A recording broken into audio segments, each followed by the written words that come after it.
আসসালামু আলাইকুম। মোহাম্মদ ইফতেখার স্বাগত জানাচ্ছি এনটিভির সকালের খবরে। গ্রাউন্ড সিমেন্ট শিরোনাম দেখছিলেন, এবার চলে যাব পুরো খবরে। ইহুদিরা পরিকল্পিতভাবে মুসলিম নিধনে নেমেছে অভিযোগ করে অবিলম্বে ইসরায়েলের আগ্রাসন বন্ধের দাবি জানিয়েছেন ধর্মপ্রাণ মুসলমানরা। শুক্রবার বাদ জুমা বাইতুল মোকাররম মসজিদের উত্তর গেটে খেলাফত মজলিস সহ বেশ কয়েকটি সংগঠন বিক্ষোভ সমাবেশ করে। বর্তমান পরিস্থিতিতে আরব দেশগুলোর নীরব ভূমিকার কঠোর সমালোচনা করেন খেলাফত মজলিসের মহাসচিব আব্দুল কাদের। ভেদাভেদ ভুলে সবাইকে ঐক্যবদ্ধ হয়ে আগ্রাসনের বিরুদ্ধে অবস্থান নেয়ার আহ্বান জানান তারা। এই সময় বিক্ষুব্ধ মুসলমানরা অবিলম্বে ইসরায়েলের করা হামলা বন্ধের দাবি জানান। প্রতিবাদকারীরা ফিলিস্তিনিদের উপরও হামলা বন্ধের দাবি জানান। সমাবেশ শেষে বিক্ষোভ মিছিল করেন তারা। মিছিলটি মসজিদের উত্তর গেট থেকে বের হয়ে পল্টন মোড়ে গিয়ে শেষ হয়।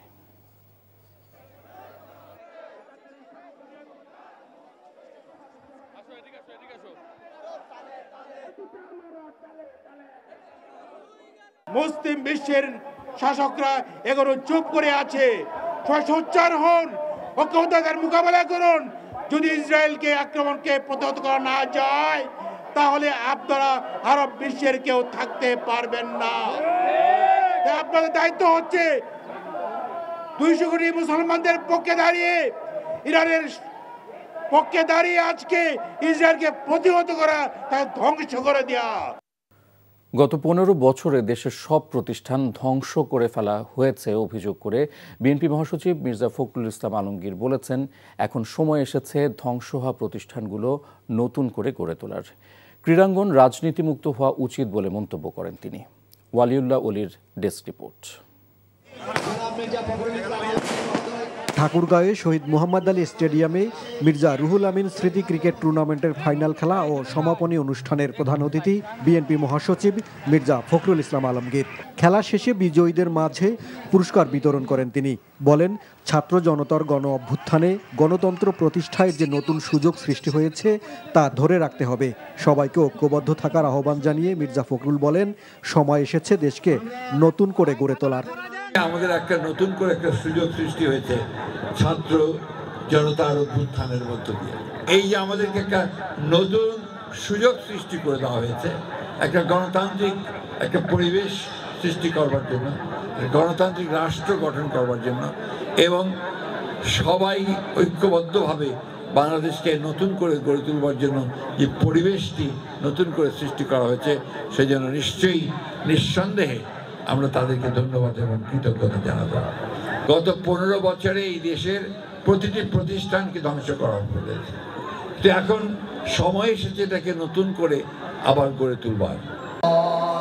গণফোরামের সাবেক সভাপতি মোস্তফা মহসিন মন্টু স্মরণে মিলাদ ও দোয়া মাহফিলে অংশ নেন বিএনপির স্থায়ী কমিটির সদস্য আমির খসরু মাহমুদ চৌধুরী। দোয়া শেষে সাংবাদিকদের সাথে আলাপকালে খসরু বলেন, শিগগিরই বিএনপির ভারপ্রাপ্ত চেয়ারম্যান তারেক রহমান দেশে ফিরবেন। উনি দ্রুত দেশে আসবেন এবং ওনার প্রস্তুতি চলছে দেশে আসার। দেশের মানুষ, বিএনপি, জনগণ সবাই ওনার অপেক্ষায় আছেন, ওনার প্রতীক্ষায় আছেন। উনি সেটা ভালোভাবে বুঝেন, উনি প্রস্তুতি নিচ্ছেন। যে কোনো সময় উনি একটি দিনক্ষণ সিদ্ধান্ত নিয়ে দেশে চলে আসবেন। মোস্তফা মহসিন মন্টুকে স্মরণ করে আমির খসরু বলেন, যুগপৎ ফ্যাসিবাদ বিরোধী আন্দোলনের ঐক্যের পেছনে সব সময় ছিলেন গণফোরামের সাবেক সভাপতি। NTV news desk. BNP chairperson Begum Khaleda জিয়ার সাথে সাক্ষাৎ করেছেন জার্মানির বিদায়ী রাষ্ট্রদূত আখিম ট্রোস্টার ও তার স্ত্রী। শুক্রবার রাত 8:30টায় বিএনপি চেয়ারপারসনের গুলশানের বাসভবন ফিরোজায় এই সৌজন্য সাক্ষাৎ অনুষ্ঠিত হয়। সাক্ষাতে বেগম খালেদা জিয়ার শারীরিক অবস্থার খোঁজ খবর নেন ঢাকায় নিযুক্ত জার্মানির বিদায়ী রাষ্ট্রদূত আখিম ট্রোস্টার ও তার সহধর্মিণী। এ সময় বিএনপির স্থায়ী কমিটির সদস্য ডক্টর আব্দুল মঈন খান ও প্রফেসর ডক্টর জাহিদ হোসেন উপস্থিত ছিলেন।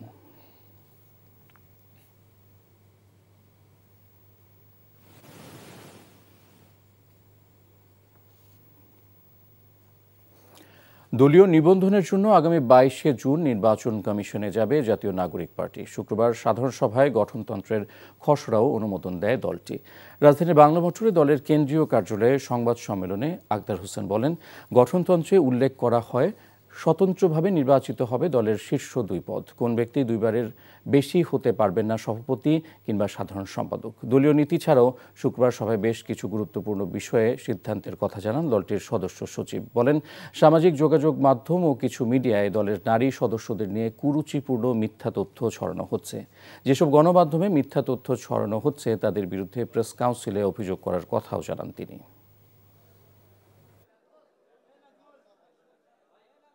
যেসব মিডিয়া দায়িত্বজ্ঞানহীনভাবে নারী নেতৃত্বের ব্যাপারে, নারীদের ব্যাপারে অত্যন্ত কুরুচিপূর্ণ সংবাদ প্রকাশ করেছে তাদের ব্যাপারে এবং সেই সব মিডিয়ার বিষয়ে জাতীয় নাগরিক পার্টি প্রেস কাউন্সিলে অভিযোগ দায়ের করবে।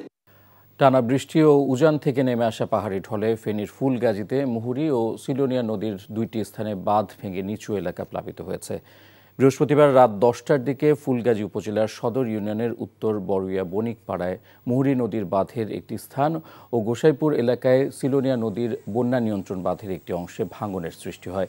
এতে উত্তর বড়ুইয়া, দক্ষিণ বড়ুইয়া, বণিকপাড়া, বসন্তপুর ও জগৎপুর এলাকার নিম্নাঞ্চল প্লাবিত হয়েছে। এছাড়া ফুলগাজী বাজার সংলগ্ন মুহুরী নদীর পানি প্রবেশ করে বাজারের একটি অংশ প্লাবিত হয়েছে। পানি উন্নয়ন বোর্ড ফেনীর নির্বাহী প্রকৌশলী আক্তার হোসেন জানান, মুহুরী নদীর একটি পয়েন্টে ভাঙন দিয়ে লোকালয়ে পানি ঢুকছে। পানি নামার সাথে সাথে ভাঙনের স্থানটি সংস্কার করা হবে।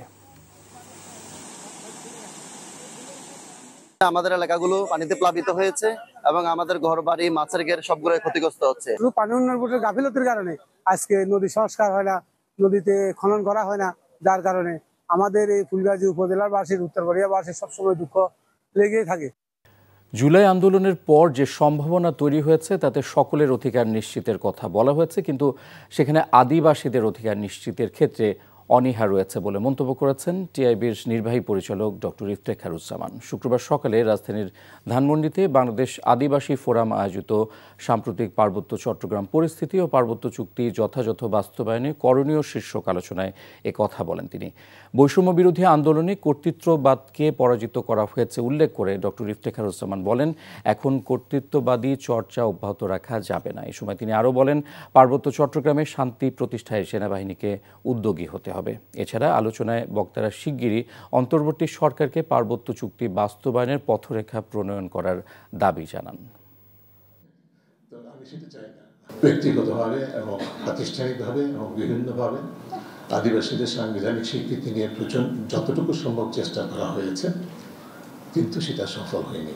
সংবিধান সংস্কার কমিশন তাদের সুপারিশের মধ্যে সেটা রাখতে পারেনি। আমরা অবশ্যই স্বপ্ন ধারণ করি, স্বপ্ন ধরে তখন সত্যিকার অর্থে যেন বৈষম্যমুক্ত বাংলাদেশ হয়, সেটা আমাদেরকে ওই লক্ষ্যে আমরা সবাই মিলে কাজ করার চেষ্টা করা উচিত।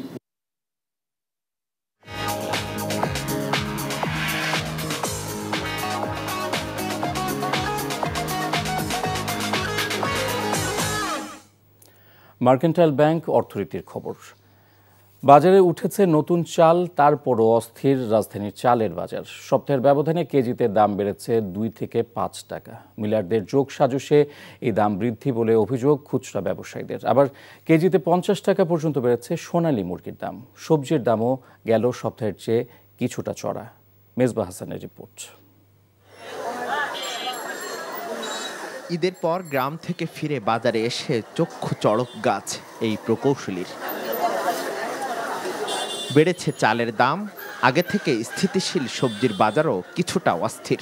তাই তো অনেকটাই হতাশ এই ভোক্তা। এটা কোন থিওরি? হঠাৎ করে গতকালও ছিল না, আজকে ডিক্লার হয়েছে 10 টাকা বেশি। আমারই ধান বিক্রি করতে পারতেছি না, ধানের দাম কম, চাউলের দাম বাড়ে কি করে?